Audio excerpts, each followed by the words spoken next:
Jangan lupa subscribe Kajian Kiai.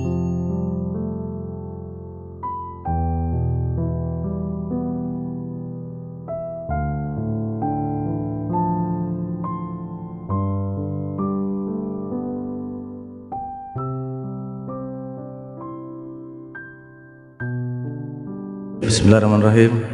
Assalamualaikum warahmatullahi wabarakatuh.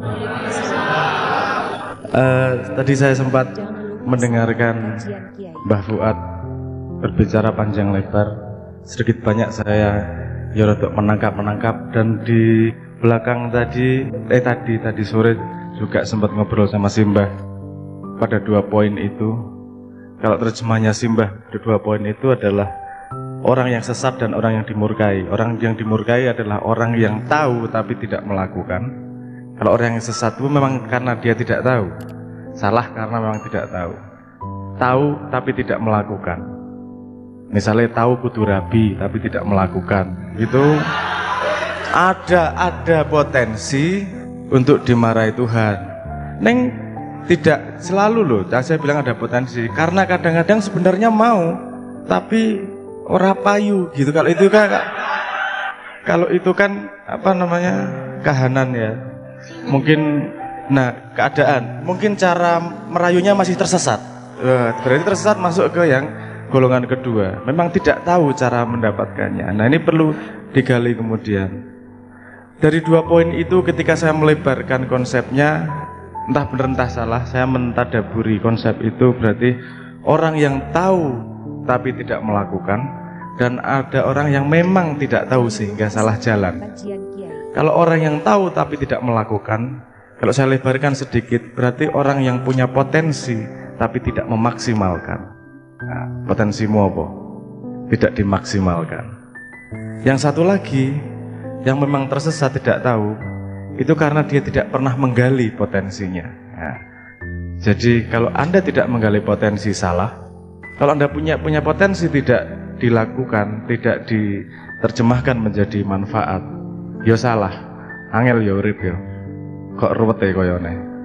Kon kudu pinter, nek ora pinter. Maksudnya kalau tidak menggali potensi diri, tersesat. Tapi kalau sudah menggali tidak melakukan, ya ora bener. Ada potensi dimurkai. Dan saya melihat itu, saya melihat bahwa saya juga sangat punya potensi besar tentang itu. Karena sekarang gini, coba saja. Saya kasih waktu sedikit. Anda coba bayangkan hidup Anda. Menurutmu hidupmu sekarang ini sudah sempurna apa turun? Bisa lebih baik enggak? Oke, coba bayangkan 2 hal saja yang kalau kamu lakukan esok hari dan kamu lakukan terus menerus, itu akan membuat kamu jadi lebih baik. Ada nggak kira-kira? Ada? Kok lakonira? Nah, ini misalnya kalau kita setiap tahun, Anda pernah dengar resolusi tahun baru gitu ya? Resolusi tahun baru, pokoknya tahun baru saya mau begini. Itu datang dari naluri bahwa dia tahu dia bisa memperbaiki dirinya. Masalahnya ada mau melakukan atau tidak. Kadang-kadang mengadus tergepe susah melakukan. Walaupun para jomblo itu meningkatkan kesempatanmu untuk mendapatkan pasangan sebenarnya. Dan sebenarnya nek kowe adus kan luwih dekat dengan pacarmu kok. Sabun. Jadi sing guyu paham. Sing rangguyu merasa tersindir. Nah, hal-hal kita membayangkan melakukan potensi itu nggak harus yang besar-besar, yang luar biasa. Cuman melakukan hal-hal kecil yang kita tahu. Saya lebih baik kalau misalnya bangun setiap hari lebih pagi 1 jam saja. Nah, sedikit itu kita dilakukan terus menerus. Kita memperbaiki diri tanpa henti. Menurut saya itu salah satu cara untuk tidak menyia-nyiakan potensi yang diberikan oleh Tuhan. Karena setiap hari kita selalu punya bayangan bagaimana ya memperbaiki diri, gimana ya saya lebih baik. Tinggal mau melaksanakan atau tidak. Nah, kalau tidak mau melaksanakan, masuk pada kategori yang itu tadi. Sudah tahu baiknya gimana, tapi tidak mau tidak mau melakukannya. Cita-cita boleh 1 kilometer, tapi semua perjalanan harus dilalui dari 1 langkah demi 1 langkah. Saya kasih waktu 2 menit kalau mau di-tweet. kulak kuwut. Kita sebagai manusia tidak pernah tahu sebenarnya potensi kita yang terbesar apa, kecuali kita mau menggali sedikit demi sedikit. Kita mau menggali terus-terusan, sedikit demi sedikit.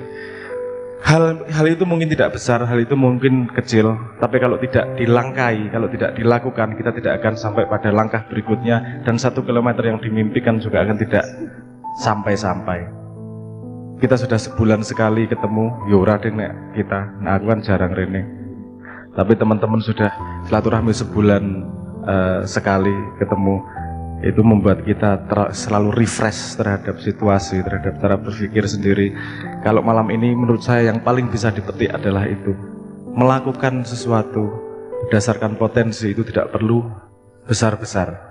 Pikiran dulu aja, saya lebih baik kalau potong rambut misalnya. Teman-teman mungkin nggak sadar, dan kejujuran saling sama teman itu sangat penting. Kadang-kadang Anda susah cari pacar cuman karena nggak pernah pakai minyak wangi, itu sangat mungkin. Siapa coba di sini yang pernah merasa dirinya tidak wangi, angkat tangan. Oke, yang angkat tangan coba sebelahnya dibuktikan. Sesederhana itu. Jadi menurut saya ini kalau kita sehari mengatakan, mengikrarkannya sehari 17 kali, seharusnya kita ingat bahwa ayo tiap hari kita bisa memperbaiki diri sedikit demi sedikit, sedikit demi sedikit, lama-lama menjadi bukit. Eling cah, sedikit demi sedikit, lama-lama jadi bukit. Neng pikirannya jomblo bukit ini beda mesti, tapi rapopo wis.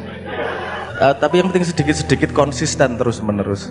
Mungkin itu saja yang bisa saya sampaikan di awal dari hikmah dari yang 2 kalimat itu, dimurkai dan tersesat. Tersesat karena memang tidak tahu, tidak menggali potensinya, dimurkai karena tahu tapi tidak melakukan. Dan saya pikir ini potensi semua orang untuk melakukan kesalahan ini, karena kita tahu apa yang harus kita lakukan tapi tidak mau melakukan hanya karena malas atau kakean alasan. Utekmu ki kakean alasan. Musuh utamamu ki utekmu. Utekmu ki jan gaplek ya jan. Utekku barang. Enggak usah yang susah-susah, sederhana. Anda coba aja, saya pernah ngomong sama teman-teman di Jogja, coba saja seminggu untuk melihat kreativitas otak Anda. Pilih sebuah pekerjaan yang sangat sederhana, misalnya garuk endas gitu. Ini tok sederhana, tapi konsisten selama seminggu. Setiap teng jam 5 sore saya tak garuk gini. Anda dapat hari ketiga, hari keempat, mesti otaknya Allah lewat sak menit rapopo. Alasan, otaknya kebanyakan alasan. Garuk, tak garuk, enggak apa. Alasannya orang gatel kok ngopo digaruk, dan seterusnya. Jadi konsistensi itu, otak mencari cara gimana caranya agar untuk melawan diri sendiri. Itu setan nih yang ngono. Susah banget yang senengi konsisten itu. Makanya istiqomah ki penting banget itu. Nah, tadi akhir kata kok malah tambah dua meneh iki. Tapi intinya seperti itu konco-konco. Teman-teman jomblo jangan khawatir, bulian masih akan datang lagi bertubi-tubi. Nanti kita lanjutkan pada pembicaraan selanjutnya. Matur nuwun. Wassalamualaikum warahmatullahi wabarakatuh.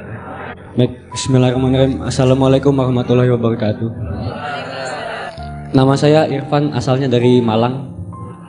Pertanyaannya kepada Mas Sabrang, tadi kan gampang kok Mas, gampang.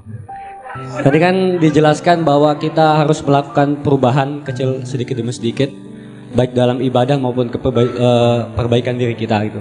Cuman saya mendapatkan keraguan ketika kita menjalankan misalkan ibadah sedikit demi sedikit, tapi saya ragu, misalkan saya mati besok tuh gimana tuh?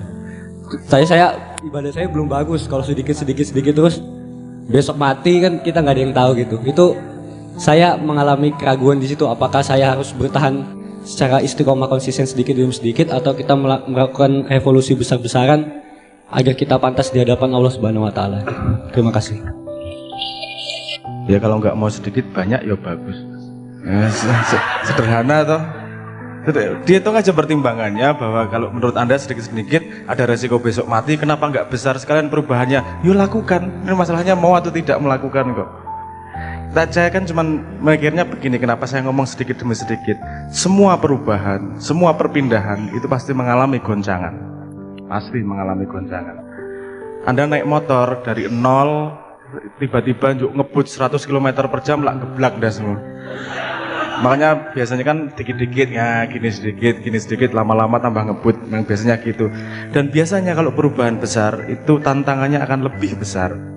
Karena minimal kalau menurut ilmu sains itu butuh minimal paling enggak sekitar 27 hari untuk bisa membangun habit yang baru.